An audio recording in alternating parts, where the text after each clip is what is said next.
Okay, good morning, Shavua Tov. Who remembers the homework from last week?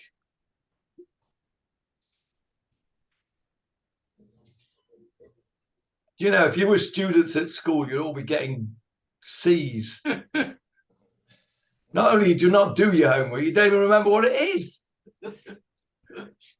I'll remind you. I'll just share the screen with you straight away.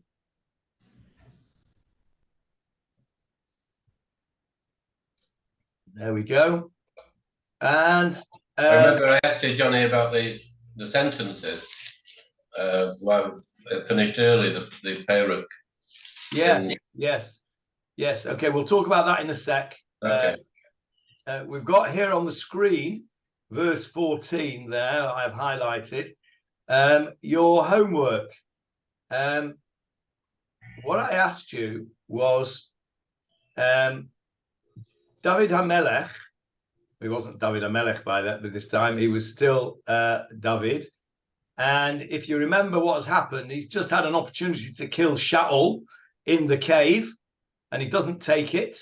And he comes out to Shaul and he says, "Look, I've cut off the corner of your robe, but I didn't kill you."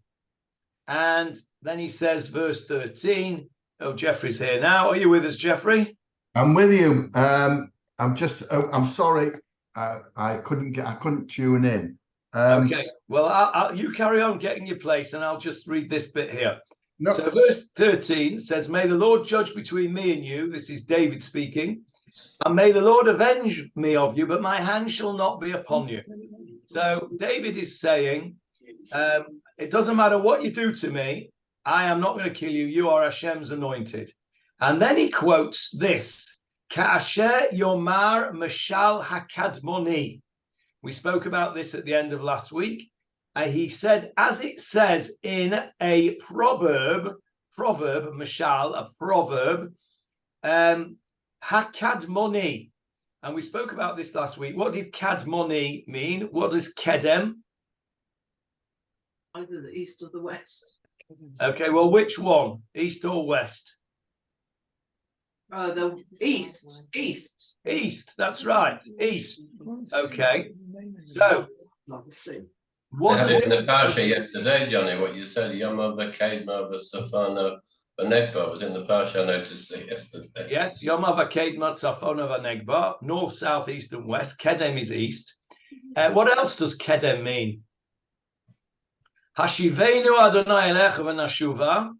Kadesh Yameinu. Come before you. Kadesh Yameinu. As old. Kedem, old. That's right, old. Kedem is old. Why is Kedem old, Paul? The wine has matured. There you are. You're being an agent for Kedem wine again, Johnny. Yeah. Kedem. Why is Kedem old? Renew our days of old. Chadesh Yameinu Kedem. Why is Kedem old? Because the ancient civilizations came from the east.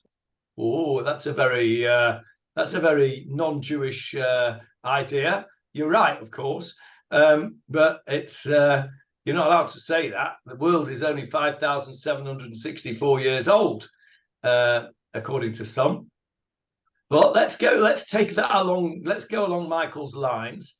5,764 years ago, according to some, at least, the world was created. Where was it created? East. Gan Eden. Gan Eden. And where was Gan Eden? Gan Eden Mikedem. It's been hard work getting there. That's been hard work this morning so far, getting there. Well done, Paul. The penny has dropped. Yes, Gan Eden Mikedem. Gan Eden Mikedem. So Kedem means very old. You know, there's an English expression that I don't know if it's reached the south of England, but in the north of England there's an English expression that says that's been going on since Noah was a lad. No. No, you've never heard that one? No. Jeffrey, you've heard that one, haven't you? Uh, Yeah, since Noah was a lad, meaning a long time ago. So Kekedem is where Gan Eden was a long time ago. So I asked you last week, what does it mean, Mashal Hakadmoni? Who is David HaMelech quoting when he says the proverb of the ancient one? And I asked you a question, and I think it was Barbara. I could be mistaken, but I think it was Barbara, or it could have been Avril, I'm not sure. One of you said he was quoting from the Torah. And then I said to you, well, where is it in the Torah? And it isn't there. So my question to you was, how does Rashi, who says that this is from the Torah, let's just put the Rashi up here, actually. There we go. Here we go. This is what Rashi says. It might be a bit small for you to see. I'll read it to you. Mashal Kadmoni, an ancient prophet, Shel Olam, the ancient one of the world. HaTorah comes from the Torah. Shehi Mashalo Shel HaKadosh Baruch Hu. The Torah is the proverb of HaKadosh Baruch Hu. So Rashi says very clearly that it comes from the Torah. And as I pointed out to you last week, it ain't there. So my question to you. Yeah, and I remember saying I can see something in Rabbi Steinsaltz. That's right, you did. I remember that now. And that was the last thing that we said in the shiur. And so I set you some homework, and that was, how is Rashi going to square what he has said here, that this ancient proverb, Mersha'im Yetzei Resha, from the wicked comes forth wickedness, or in other words, evil is as evil does, okay? Evil comes from evil people. How is Rashi going to square the fact that he says that's from the Torah when it isn't there? That was the question I asked you. And Johnny said, Rabbi Steinsaltz says something about it. So let's hear what Rav Steinsaltz says, Johnny. Right, I'll write a few sentences. As the ancient proverb says, the sages interpret the ancient proverb as a reference to the Torah, which was the only book that was carefully preserved by the Israelites at that time. According to the proverb, out of the wicked come forth wickedness, is based on the passage in the Torah that discusses the law of an unwitting murderer. Exodus 21:12-13. If you want to call that up, and I'll tell you what it There says. it is on the screen for you. Ready? I predicted what you would say. Yeah. Such a tragedy. I shall read that out. Okay, let's go. Let's read it first. Jeffrey, Yeah. you want to read what's on the screen for us? Which one? One who strikes a man so that he dies shall surely be put to death. But one who did not stalk him, but God brought it about into his hand, I will make a place for you to which he shall flee. Okay, so what does that mean? We'll stop there a sec, Johnny, and then we'll come back to you in a minute. What does that mean? What does verse 13? Well, verse 12 is easy, isn't it?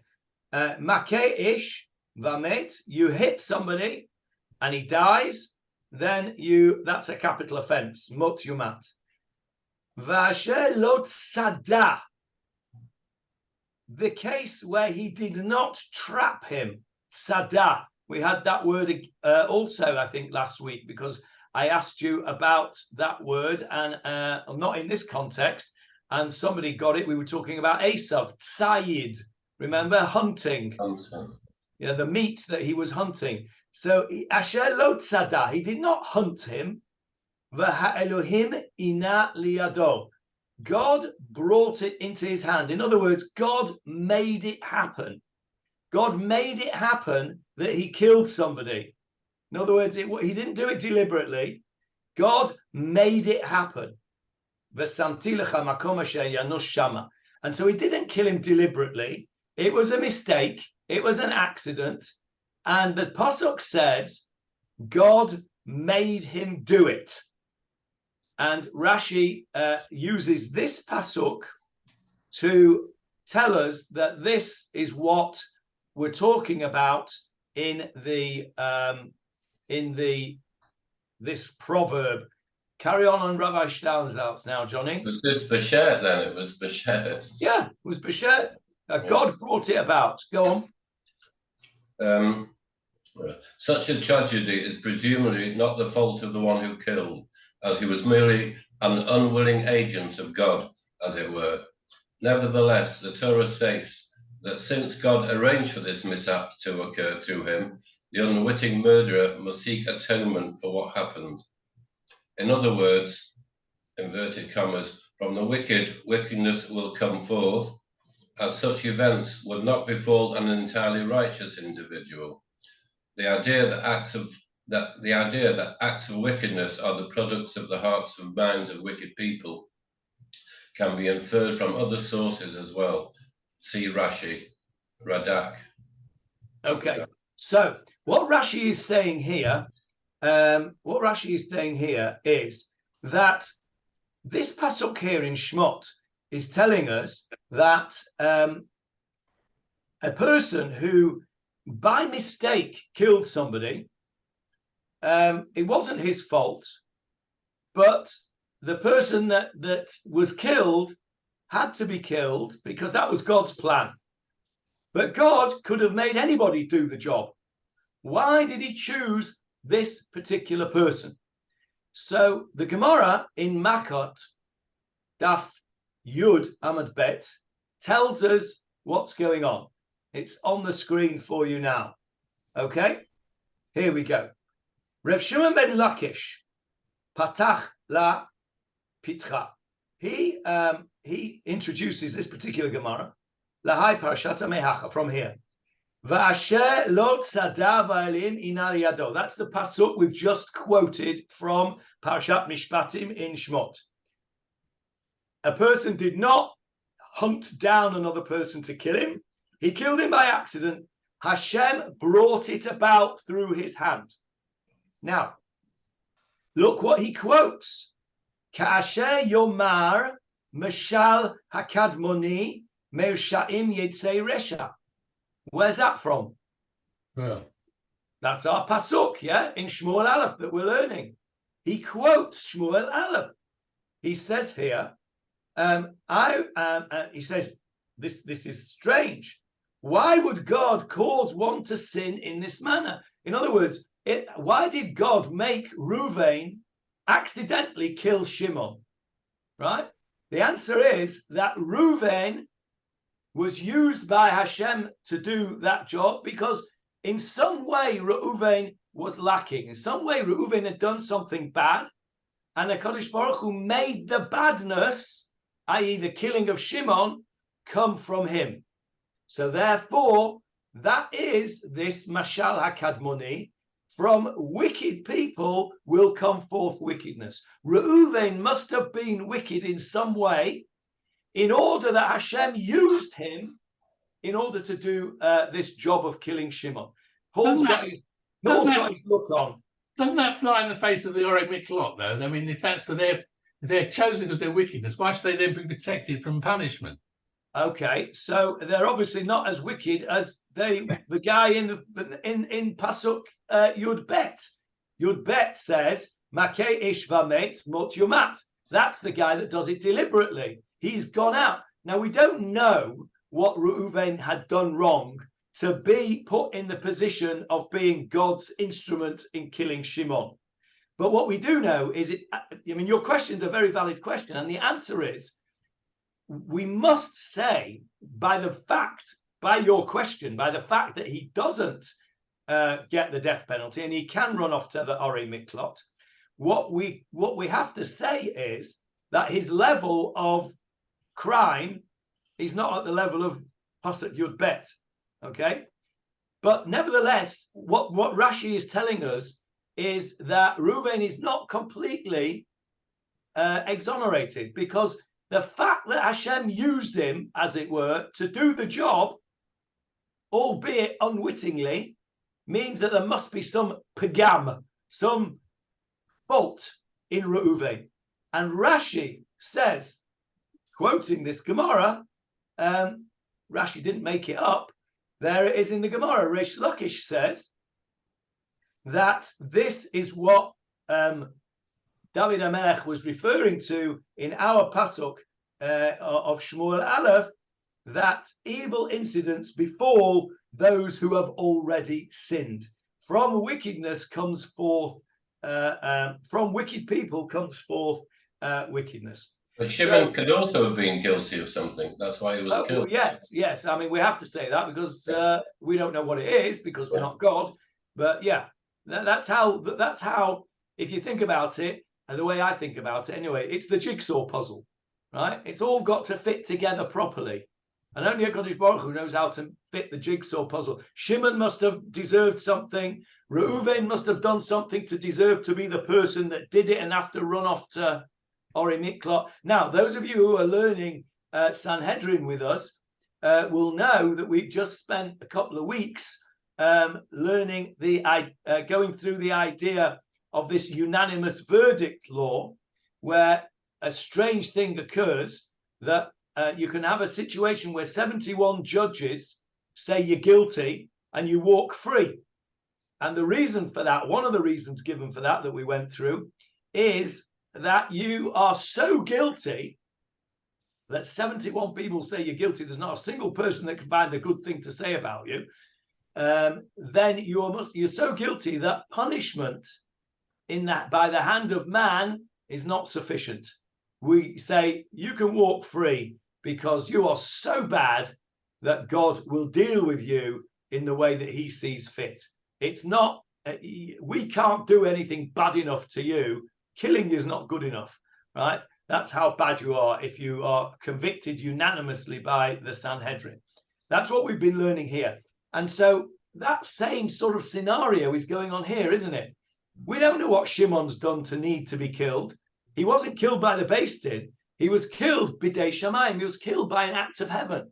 God brought it about that Reuven did something which killed Shimon. I don't know. Shimon was walking underneath the ladder, and Reuven dropped his drill out of his hands, and it hit him on the head, and he killed Shimon as he was walking under the ladder. Right? That's what's happened here.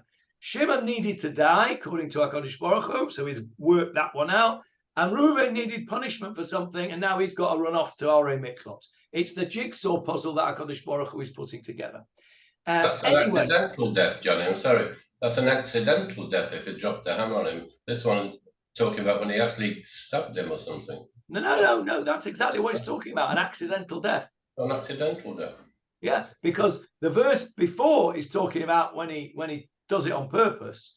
This is when he didn't stalk him, he didn't trap him, he didn't try and attack him. Yes. God brought it about in his hand. In other words, God brought it about that just at that moment that he dropped his drill off the ladder, Shimon happened to be walking underneath and copped it on the head. Okay, so that's what he's talking about. And that person has to run off. Yes, David. I think.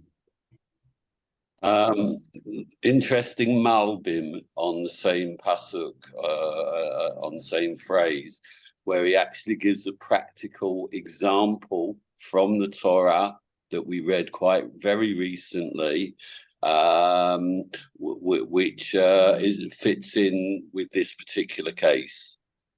Go on. Want to have a guess, or anyone want to have a guess? So a case that fits in, we read it fairly recently. Someone who deserves to die for what he's done and is later killed accidentally. Cain. Correct. Cain. Okay, so what happened with Cain? Cain killed Hevel. Okay, and this was a case of verse 12, right? It wasn't an accident. He did it on purpose. So Makot ish v'amet mot yumat. What does Hashem do? He gives him a reprieve. He puts the sign of Cain on his head. Cain says, I'm frightened. Anybody that sees me is going to kill me. But eventually he does get killed. let's put it this way, he does not die in a natural way, as you would expect him to have done from all the other rest of the psukim. So that's a very good example. And the Malbim brings that example. That's very good. Okay, excellent. So that's where Rashi, let's go back to Shmuel Aleph. That's what Rashi is talking about. Rashi is referring to the Gemarah that we've just learnt in Makot together.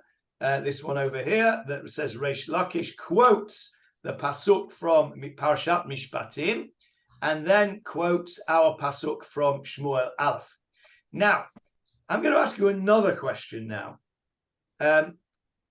I thought when I first read this, and many Mefarshim, including I think the Radak, agrees, that when it says the Mashal HaKadmoni, the proverb from the ancient one, from those, or from the Eastern one, that David was referring to a non-Jewish saying from the ancient religions. And where were those ancient religions? We mentioned it before. In the East, right? The ancient Chinese chevra. Okay? Now, that's how many of the Mefarshim understand it. Why doesn't Rashi like that? Why specifically Rashi says, and it's a bit, it's a bit of a dray, really, to say that it's from the Torah. It's not straightforward. Why does Rashi go out of his way to say that this is from the Torah? Why is it Rashi specifically that points this out rather than somebody else specifically? Any suggestions? Okay, my two favorite words: historical context. Where did Rashi live? France. Well, he lived in Spain and France and Egypt. No, that's the Rambam. Rashi didn't live in Egypt. Rashi lived in France and Germany. France and Germany. And when did he live? About 1100s. 12th century. He lived in the 11th century. Very close. Lived in the 11th century. And he lived a bit in the 12th century as well, that's true. But he lived in the end of the 11th century, second half of the 11th century. And what was going on in France and Germany at that time? Crusades. The Crusades, the first Crusade specifically. Rashi lived at the time of the Crusades. And he lived not only at the time of the Crusades, he lived in the eye of the storm. He lived in a place called Worms, W-O-R-M-S, Worms. It's pronounced Worms. And he lived there. And Worms was one of three centers of Jewish life, which were absolutely decimated by the First Crusade. Anyone know the other two? Mainz. Yes, Mainz was one of them. And the third one? Frankfurt. No, not Frankfurt. Okay. Speyer. Spelled S-P-E-Y-E-R. Pronounced Speyer. Worms, Mainz, and Speyer. If you have a look in your Kinot book, I can't remember the number now off the top of my head, but there is a long Kina, and in fact, if you were at the explanatory Tisha B'Av service that we did this year, it was one of the Kinot that I took on to explain, was the Kina of the Crusades, and it specifically speaks about Mainz, Worms, and Speyer, and it was a terrible, terrible time for Jews. They were holed up in the bishop's castle, hoping for refuge, a bit like City of Refuge, really. But of course, they were betrayed by the bishop, and they were all slaughtered. This is the time and the place that Rashi lived. Rashi is the Rishon par excellence who was very, very inward looking. He only looked inward to the Jewish sources, because what was going on outside was so horrific.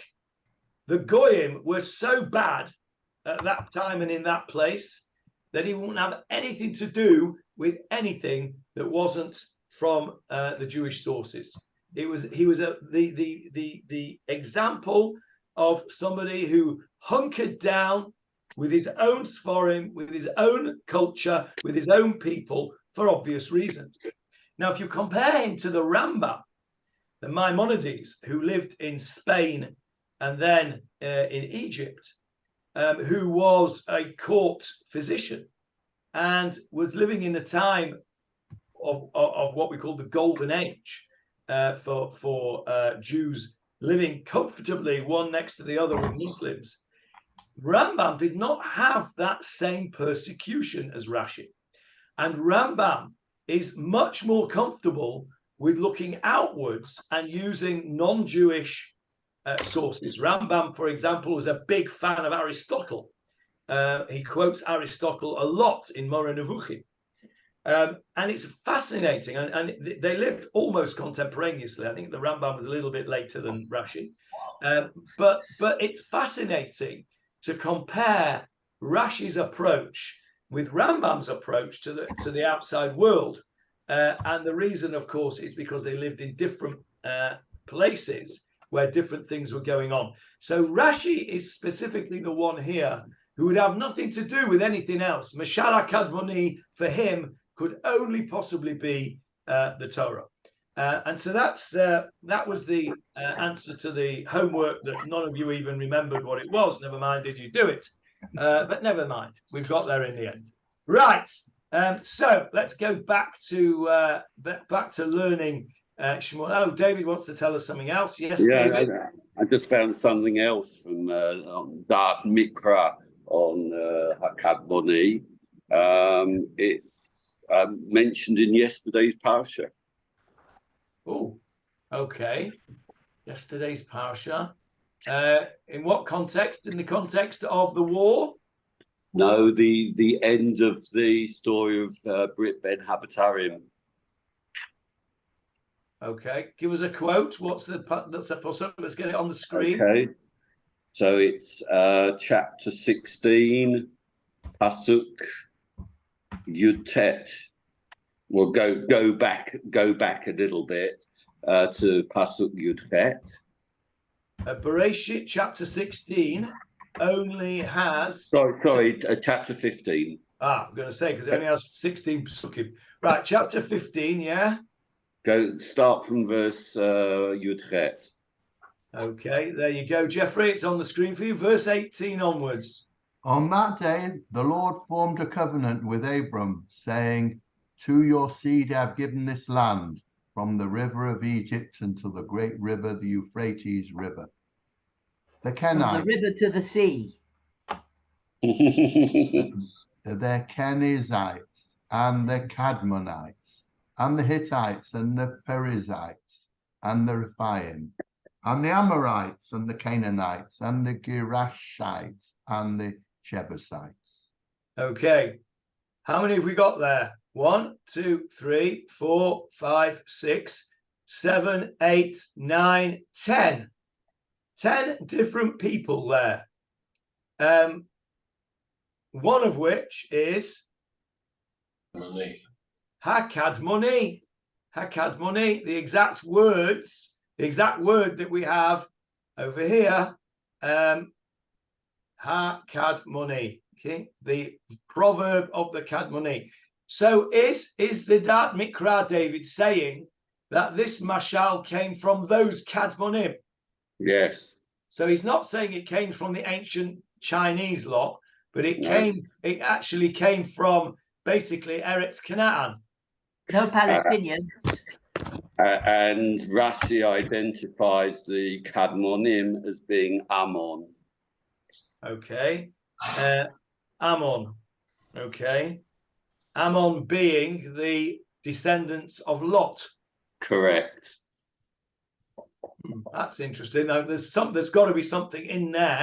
to work on. Okay, that's interesting. Fine.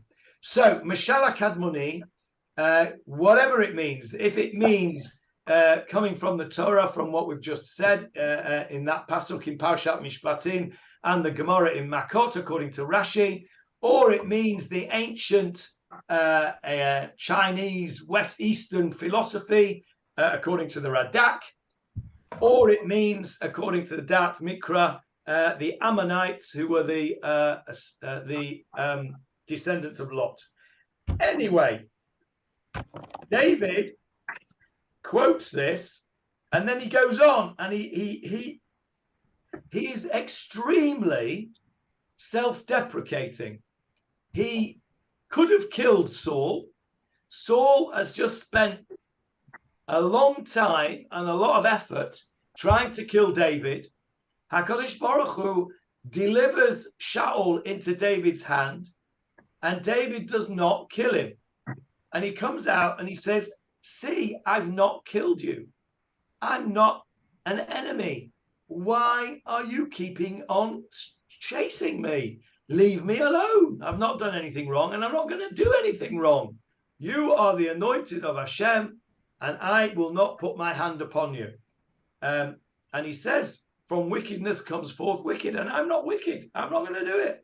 My hand shall not be upon you. And then he goes on, verse 15, David, Jeffrey. After whom has the king of Israel come forth? Whom are you pursuing? A dead dog, a single flea. Actually, stop there. I read it from the Art Scroll. Stop. Just went through the traffic lights there, Jeffrey. No, should I read from? I read it from the screen, but should I read it from the Art Scroll? Okay, let's see what the Art Scroll's got to say. Verse 15. After whom has the king of Israel gone out? Whom are you pursuing? After someone as insignificant as a dead dog? After a single flea? Okay, so the Art Scroll adds what the meaning of is for, which is somebody insignificant. He's describing himself as a dead dog or a single flea. In Jewish literature, you can't get anything worse than a dog. A dog in Jewish literature is the lowest of the low. In Jewish thought, a dog is not man's best friend at all. Dogs are considered low. Where do we see evidence that a dog is a very lowly creature? I think in the Exodus, when they came out of Egypt, the dogs were attacking the tail, as did the Amalek. Okay, Amalek did. What the dogs did coming out of Egypt was exactly the opposite. They didn't bark and they didn't attack them, and that was another miracle of the Exodus. What was that? In fact, Jeffrey, what you're pointing out is that according to the Torah, you would have expected the dogs to attack them, but actually they didn't, and that was one of the miracles, was that not a dog did not even wet his tongue, as it were. What's the expression, David? What's the expression in the Torah? Lo yecherat kelev l'shono me'yad behema. Lo yecherat kelev et l'shono. The dog did not even wet his tongue. So yeah, you're right. Amalek did, and I'm going to talk about Amalek tonight in that regard. Yes, Michael. That's also the definition of chametz. It's something that a dog will not even eat. Okay, that's very good. That's a good example. Yes. If something is not even fit for a dog to eat, then it's not considered food. It's not considered chametz. That's right. There is another place in the Torah where we like kelev tashlichun otel. Say that again, Billy. Like kelev tashlichun otel. Okay, now that's the reward.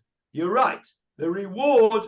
We're told that if you've got a nevela, if you've got an animal that wasn't shechted properly, you can throw it to the dogs, and that's their reward for not attacking us on the way out of Egypt. But there's another place in the Torah where we're told that a mechir kelev cannot come into the Bet HaMikdash. You cannot bring anything to do with a dog into the Bet HaMikdash, and it's compared to the price of a prostitute, and the dog is the very lowest of the low according to Judaism. Dogs, it's very interesting because the popular pet in Israel is a dog. It's the most popular pet in Israel. It is. But if you go back a generation or two, Johnny, Jews never had dogs. No. You know why? Because the Goyim used to use the dogs to chase the Jews, right? When I was a kid, no religious Jews had a dog. Never. You never ever saw a religious Jew with a dog. Okay, you never saw a religious Jew with a dog, and you never saw a from kid that wasn't terrified of dogs, because their parents were terrified of dogs, because their grandparents were terrified of dogs, because back in the shtetl and during also at the time of the Holocaust, dogs were used to attack Jews. And it's sort of passed down the generations. Now it's sort of worn off a bit now, and as you say, Johnny, a bit, loads of dogs around here, and I'm gonna move on quickly before Philip gets on his high horse about people not clearing up their dog mess. So the dog is considered a very low. So when David says, "Who are you pursuing here? I am as insignificant as a dead dog." Not only am I insignificant like a dog, I'm insignificant like a dead dog. You can't get any worse than that. So why, Shaul, are you chasing me? I am just like a single flea. I'm not worth the effort. And verse 16, Jeffrey. A flea jumps from place to place, Rabbi Steinsel says, that's why. Oh, that's nice. That's a nice explanation. Yeah, very good. Thank you. May Hashem be an arbiter and judge between me and you. May he see and take up my grievance and vindicate me from your hand. Stop there. So David is saying, you're the king. I'm just an insignificant person. On top of all of that, I could have killed you and I didn't. Hashem will judge who is the righteous here. He's not saying openly to Shaul, you are wrong and I am right. What he's saying is, Hashem, V'haya Hashem l'dayan. Hashem will be the judge between you and me. In other words, he's saying, I'm confident of my position here. I have done no wrong.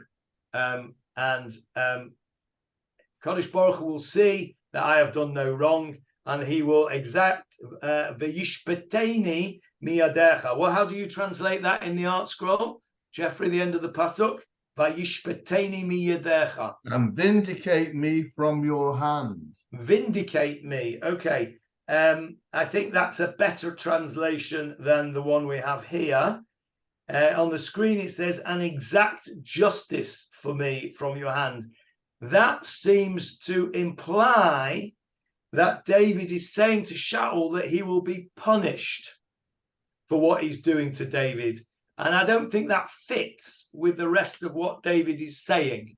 I think the vindication is a better translation, because what he's saying is, I will be vindicated. He's not saying Hashem will exact justice. I will be vindicated. In other words, it's me. I will be held to have done nothing wrong. That's what he's saying here. And so now then, let's just go down there so you can't see. David has given this bit of a speech now to Shaul. He's told Shaul he could have killed him. He's told Shaul that he's not worth pursuing. How is Shaul going to respond? Without looking in. Go on. How would you respond, Michael Krauss, if you were Shaul? I'd just kill David.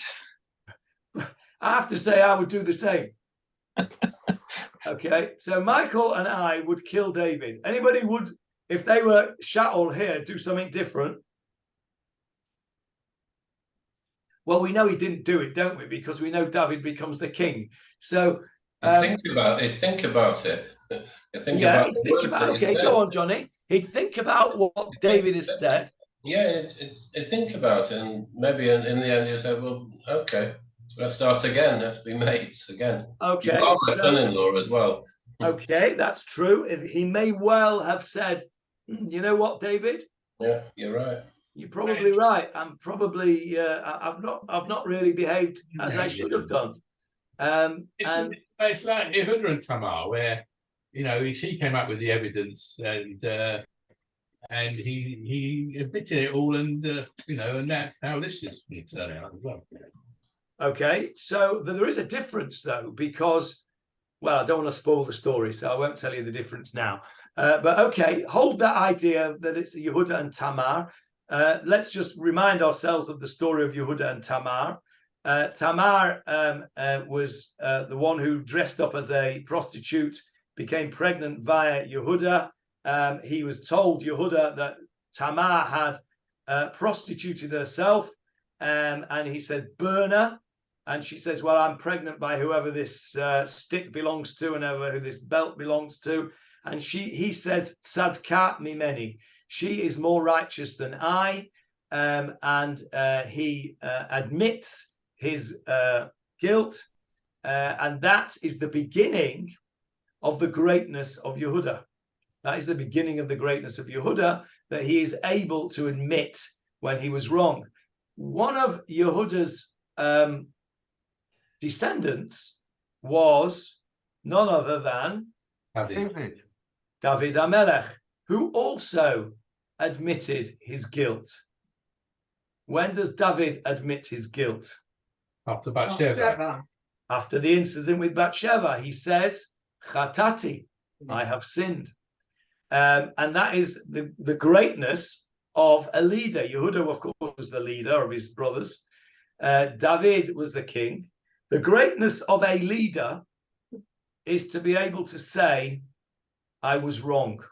Now, we are I'm not getting into this, but you're into it.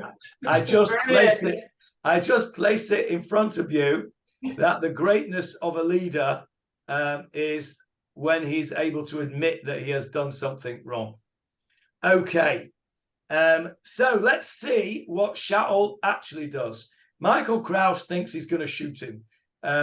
I didn't say I think he was going to shoot him. That's what he most probably didn't have a psychotic episode at this particular juncture. Yeah, for sure, if he was psychotic, he would have definitely done him in. You're right. So they didn't have guns in those days. I don't know what this blue thing is on the screen, but anyway, sorry That's on your screen. Yeah. Oh, you can't see it? No, I can see it. It must be on your screen. Yeah, I don't know. I think I must have drawn on it by mistake. Anyway, verse 17, Jeffrey.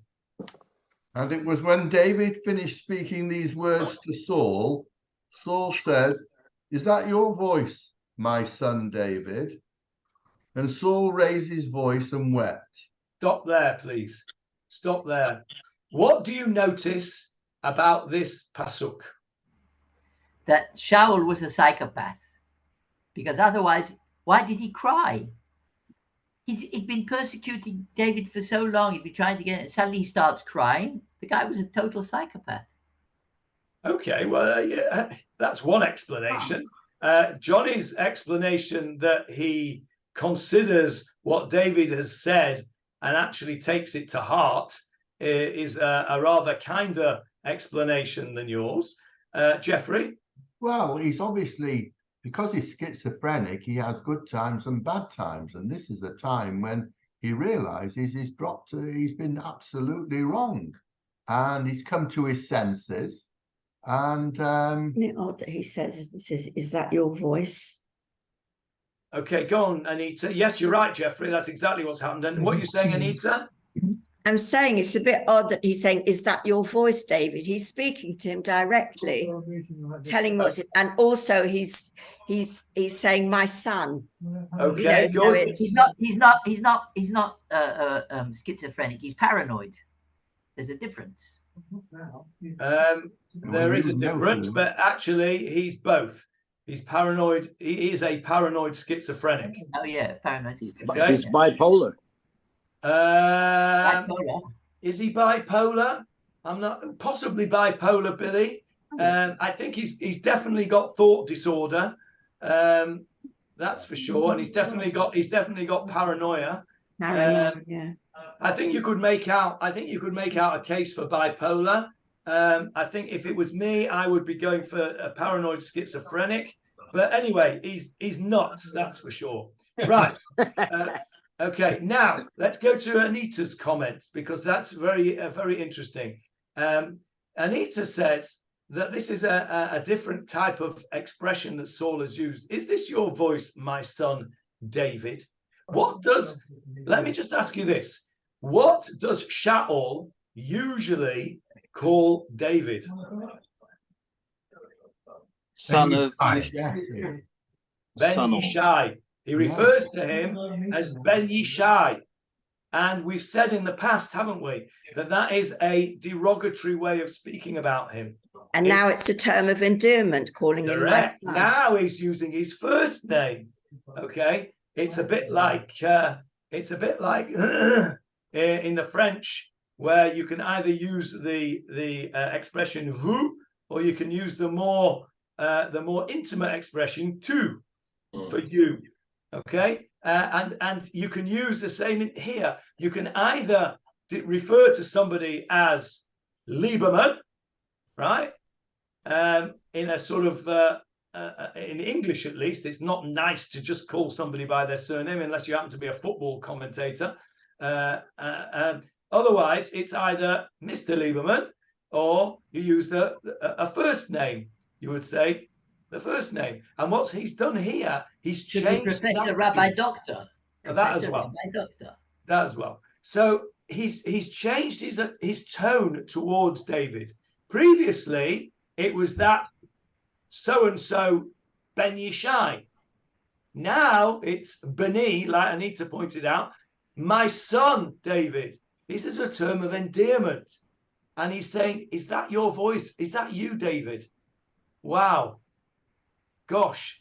It's almost like he's saying, I can't believe what I'm hearing here. I can't believe what I'm hearing. This is my David, my Dovidal. Okay, my little Dovidal who's been playing the harp for me, and I've been trying to kill him. Oh, what am I thinking?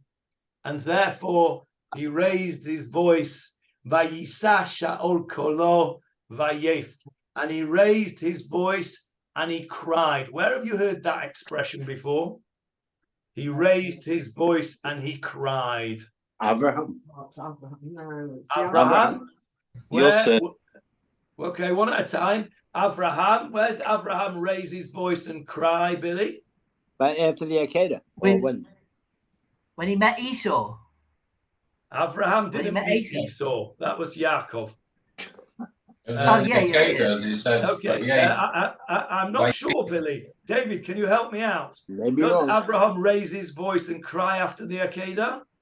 No. No, I didn't think so. But yeah, Philip. He should have. Yeah, he should have done. You're right. He should have done. Philip is half right, as usual. Was he pleading for the 10 innocent people in Stom to save them? No, he didn't cry then either. He used his logic.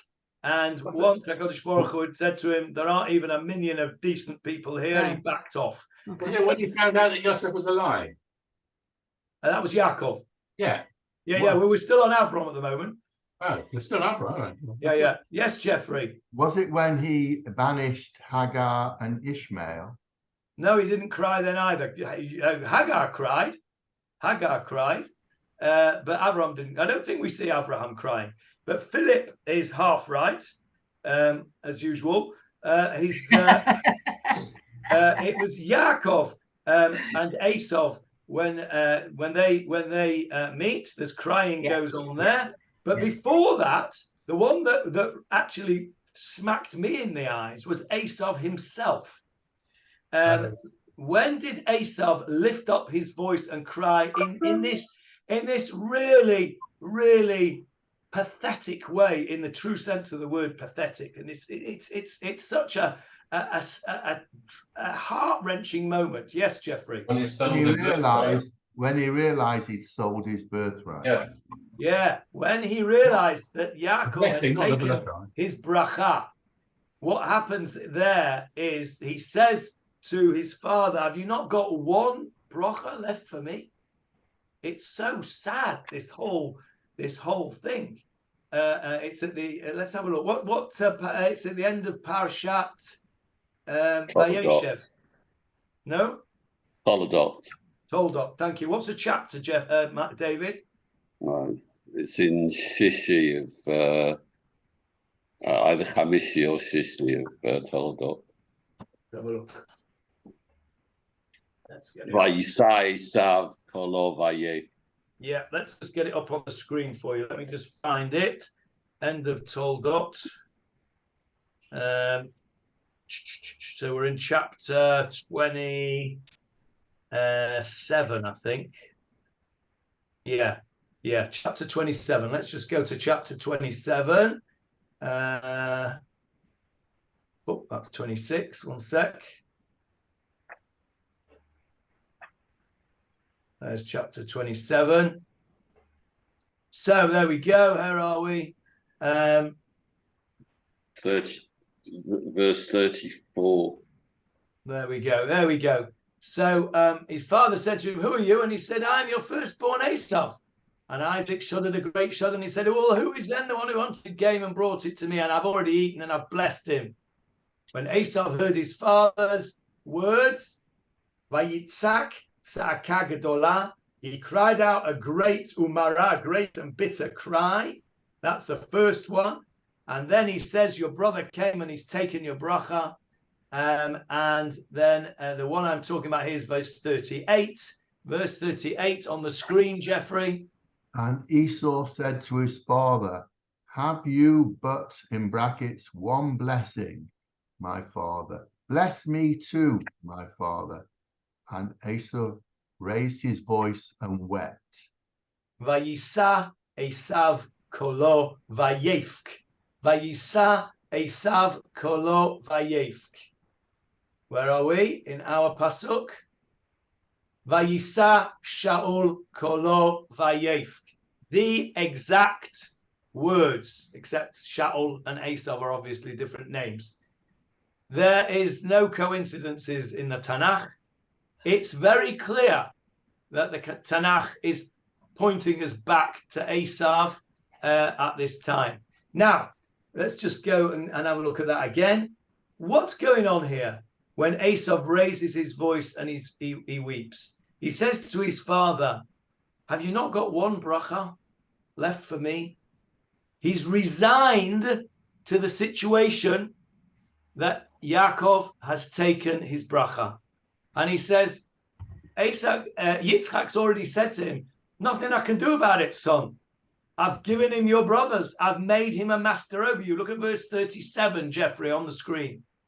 And Isaac answered and said to Esau, behold, I made him a master over you, and I gave him all his brothers as servants, and I have sustained him with corn and wine. So for you then, what shall I do, my son? Wow, this is so sad.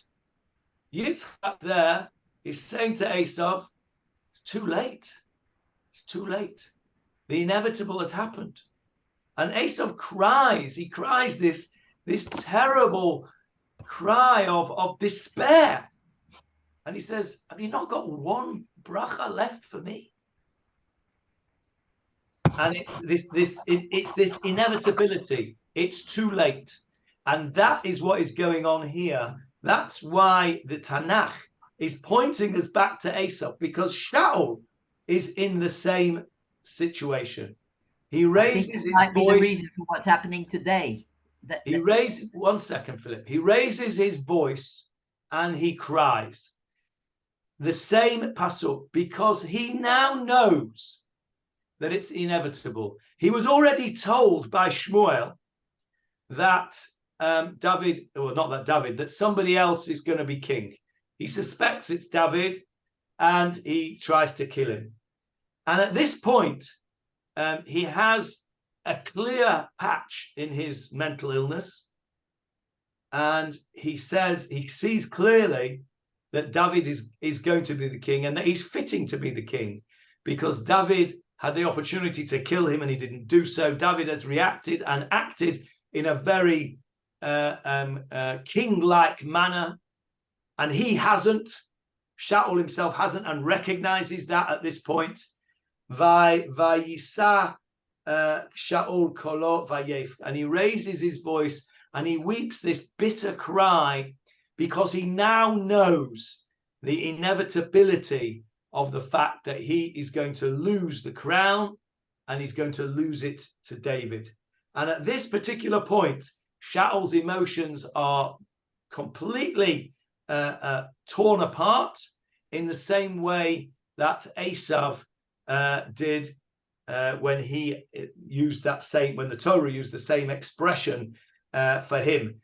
Here, this is Shaul at his most vulnerable, at his most raw. He's calling David Beni, my son. He uses his first name, a term of endearment, and he realizes actually he's blown it. In some ways, it's worse than with Esav, because Esav, he wasn't his fault that Yitzchak gave the bracha to somebody else. Here, this is worse because Shaul now realizes that he's blown it through his own actions, not through the actions of somebody else. Yes, Johnny. Rav Steinself says that he realized he was responsible for his own misery. There you go. That he was pursuing a person who loved him. Yeah, there you go. That's right. He's realized that he's completely he's lost the plot. And this was his lucid moment. This was his lucid moment. Okay, and then he goes on. Johnny. Yes. Yeah, can we just remind ourselves when he's calling David Beni, David had referred to him a few psukim ago, Yud Aleph, as Avi. Very good. Very good. Let's just go back to that. Verse 12 there. Va'avi, and my father, Re'ei, Gam Re'ei, have a good look. Et kanaf me'ilcha biyadi, I've got the corner of your robe in my hand. In other words, I could have killed you, and I didn't. He refers to him as his father, and I think it was Jeffrey who pointed out last time that he was in fact his father-in-law. He was his father-in-law. He refers to him as his father, a term of endearment. Shaul returns the term of endearment by calling him Beni, my son. Thank you, David. That's very important that we pointed that out. And then he says, who was it that said something about Yehuda and Tamar? Who pointed that out? You did. I did. Did I? Paul. Oh, Paul. That's right. Yes, Paul did. I thought it wasn't me. Okay, now have a look at the next verse. We'll finish with this. Verse 18, Jeffrey. Have a look what the Art Scroll says. Verse 17. He said to David, you are more righteous than I, for you have repaid me with goodness, while I have repaid you with wickedness. Stop there. What does he say to David? Sadik ata mimeni. What did Yehuda say to Tamar or about Tamar? Sadka mimeni. Same words. Exactly the same words. So we were right. Paul was right. And we were all right to compare this situation of David with Yehuda, only the boot's on the other foot.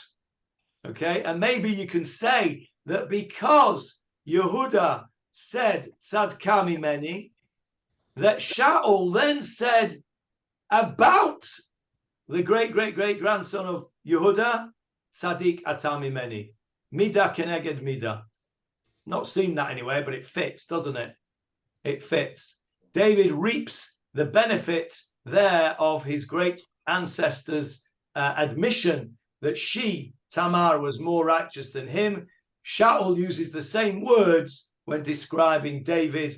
You are more righteous than I, for you have repaid me with goodness, while I have repaid you with evil. That's where we will stop, and we'll carry on next week, please God, and see whether Shaul actually does pull back from chasing David and trying to kill him, or whether his mental illness kicks in again and he reverts back to the Mr. Jekyll and Dr. Hyde. I never know which is which in those. Who was the good guy?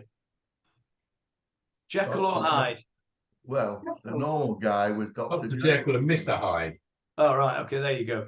So Jekyll was the good guy, was he? Yeah, Dr. Jekyll was the good guy. Hyde was the bad guy. So we will see whether Shaul return. At the moment, he's Dr. Jekyll because he's just said good things.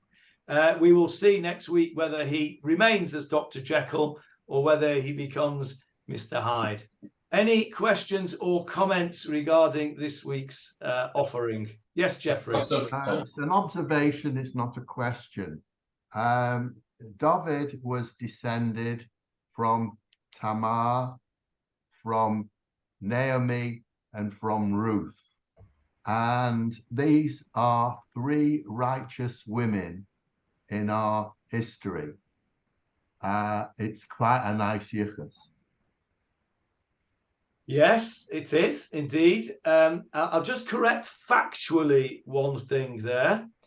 He wasn't descended from Naomi because Ruth was the daughter-in-law of Naomi. And so he wasn't actually a descendant of Naomi, but you're actually almost on the spot because Naomi actually was his wet nurse. If you have a look at the end of Megillat Ruth, it's Naomi that brings him up. So she was a sort of adopted mother, a bit like your mother and me, really. She had his own mother, but he had two mothers. He had Naomi and Ruth brought up the baby. She was his teacher too. Absolutely. So there you are. That's a nice little circle completed there with Yehuda, Tamar, David, and Shaul, and this idea of tzadkami many, which is repeated here. Very good. Any other comments, observations? Pasuk 18 is Pasuk 17 in mine. Yeah, because we're out of sync with that first pasuk over there. Yeah, you're right. How do we find that? How do we find out what Shaul's mental state was from a professional point of view? Do you think you could get that on Wikipedia or on Google? Well, I think it's a matter of opinion. You look at the symptoms and you make a diagnosis. My diagnosis is we're not psychologists. My diagnosis is paranoid schizophrenia. Are you a psychologist? No, but Billy's diagnosis is bipolar disease, and he's an eye surgeon. Okay, I'm a nose surgeon, and I still want to know exactly what it is. Okay, well, you can have a look online and see what you can come up with. I'll try. Okay, let's just stop the recording now.